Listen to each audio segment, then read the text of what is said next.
morality require.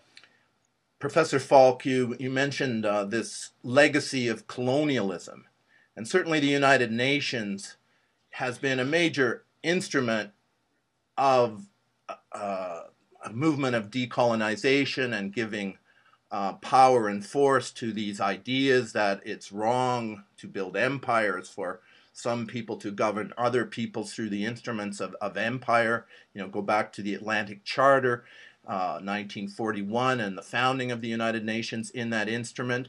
Do you see the Palestinian-Israeli conflict as an extension of this colonial legacy? Do you see the protests in Cairo in Egypt presently underway? Do you see this as a kind of protest against a continuing legacy of colonialism through informal means or other means than the formal empires of, say, Britain and Portugal and France?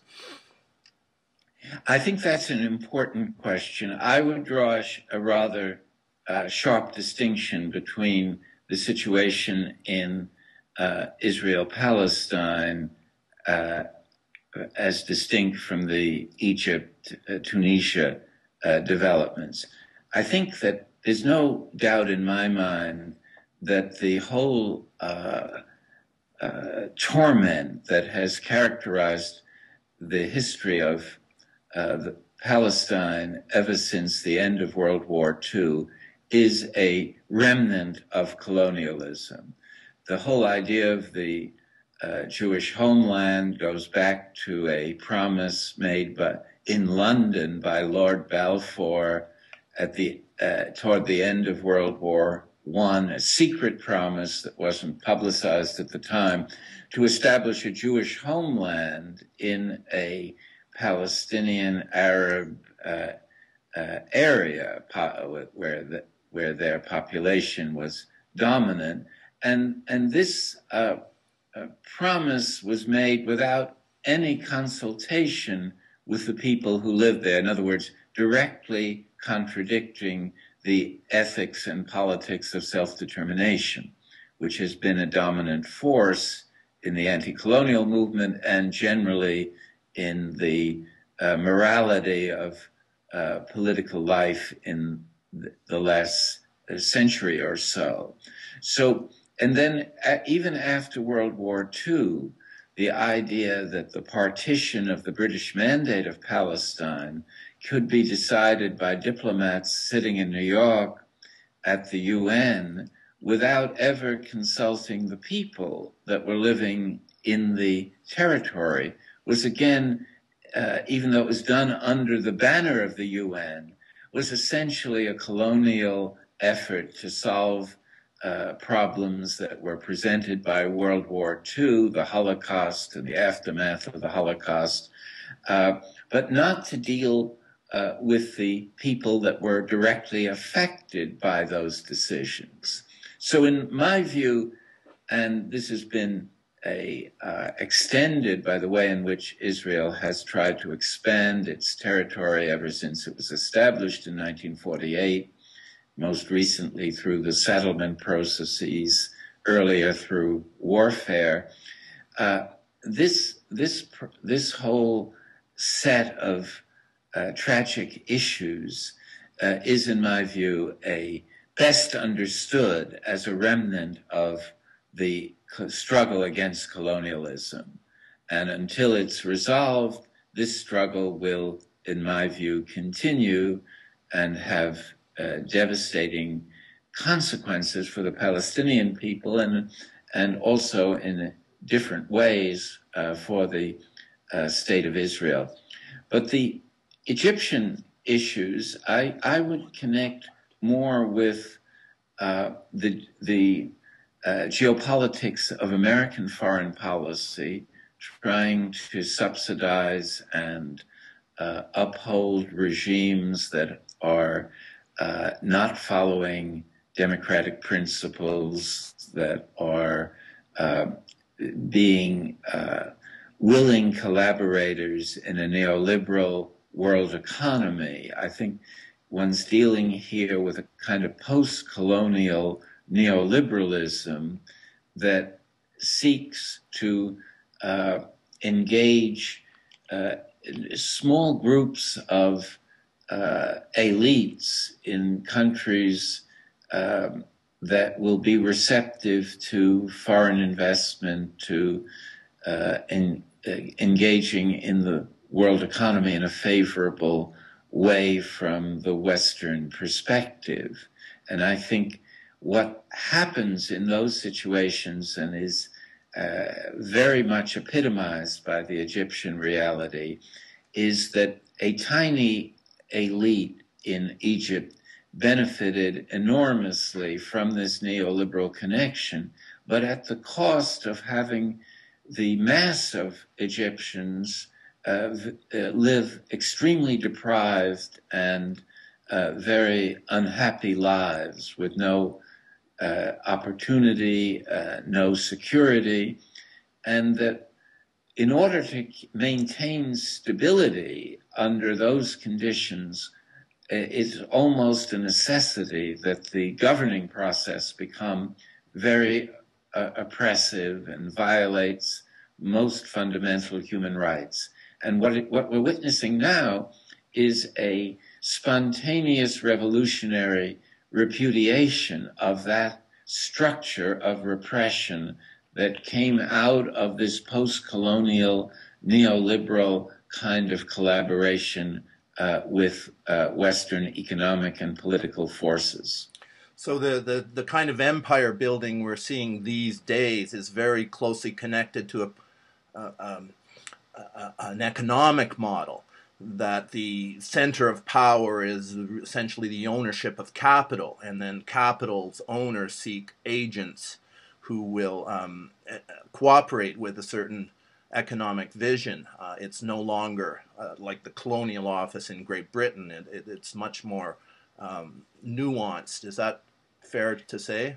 Yes, I think that's absolutely correct. But what you have to add is that in order to make that work, you need to have an oppressive government structure. And in that sense, it's in some ways worse than colonialism, because colonialism did not depend as much on a sophisticated exploitation of these economies. It took resources out, and gold and silver, and but it didn't penetrate the economic life of these societies in the way that neoliberal globalization has done. And that puts the pressure on the leadership of these societies, if they're to manage their own citizenry, to use police methods of a very harsh character. And we see that throughout the Middle East, which is particularly subject to this kind of post-colonial world order. No doubt throughout the Middle East, Arab and Muslim people look at the treatment of the Palestinians and see in their dilemma and plight a representation of their own plight, in that these oppressive forces play out in different ways. Now, these legitimacy wars that you speak of, the Goldstone Report, a UN report, is a important expression of these giving legitimacy to a position. Your career and your work is a testament to the need to clarify, the nature of law and the nature of practice, and what is actually happening on the ground and what the laws say. And so you've done monumental work in clarifying the disparity between the rule of law and the actions of the players in Palestine, Israel. Do you see this sudden effort to say that you're a 9/11 truther, that as if it's simple, the world is organized between those who say Al-Qaeda did 9/11 or the U.S. government did 9/11? I mean, there's a great deal of nuance between those positions. We don't have all the evidence, but do you see this these recriminations, this effort to sort of stigmatize you as connected to the positions you've been taking on Palestine, Israel. Yes, I think there's no question that the use of the 9/11 agenda as a way of attacking me is designed to deflect attention from the Israel-Palestine conflict, and it's probably not accidental that the campaign has been led by a partisan NGO, UN Watch, that has a reputation for reflecting the more extreme pro-Israeli kinds of positions on international questions. And they've been consistently attacking me ever since I assumed this UN position. And in that sense, Israel and its supporters have consistently in recent years pursued what I call the politics of deflection. That is, they don't want to talk about the message, they want to talk about the messenger. And it's unfortunate that one of the ways of discrediting the messenger is to make any kind of reference to this most toxic issue surrounding the 9/11 controversy. So it's been described by some as the third rail of politics, that once you touch that, it makes the whole, anything else is affected by the toxicity of that forbidden issue. And of course, this inflames those that have doubts about 9/11 to suppose that there's the fury is in part a reflection of wanting to hide what may be emerge from authoritative and definitive investigation. And it should be clear that I'm not someone that has enough knowledge to pronounce upon what did happen at 9/11. All I have been trying to say is that it's important that the gaps between the official version and what responsible critics have been documenting is sufficiently significant that the public deserves an authoritative inquiry.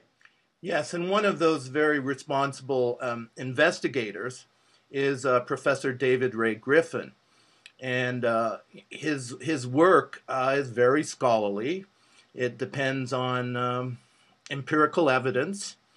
And when you compare the work of David Ray Griffin and his efforts in a series of texts to say that of another Claremont professor, Michael Shermer, very sort of shoddy pseudo-scholarship. I mean, the weight of the scholarly evidence is just so powerful, and I think Professor Griffin is a good embodiment of the credibility of those who say, look, the official story just isn't borne out by the evidence. You know, to then say, well, who did it? I mean, that it seems to me, you phone the police authorities if a murder has taken place, and you say there's a murder taken place, and does the police authority then say, well, then who did it? Unless you can tell me who did it, we're not going to come and investigate. There is a responsibility to investigate. Authorities have failed in their responsibility to produce a credible explanation of those events. And then the result is people will speculate. Some speculation will be wild and possibly ethnocentric, but there is at the core of this a very solid body of scholarship which we could associate with the work of Professor Griffin. Yes? Well, I think there's no question that what you have described is part of a wider problem that the media has contributed to as well, which is that issues that are controversial and sensitive in ways that threaten the established order are dealt with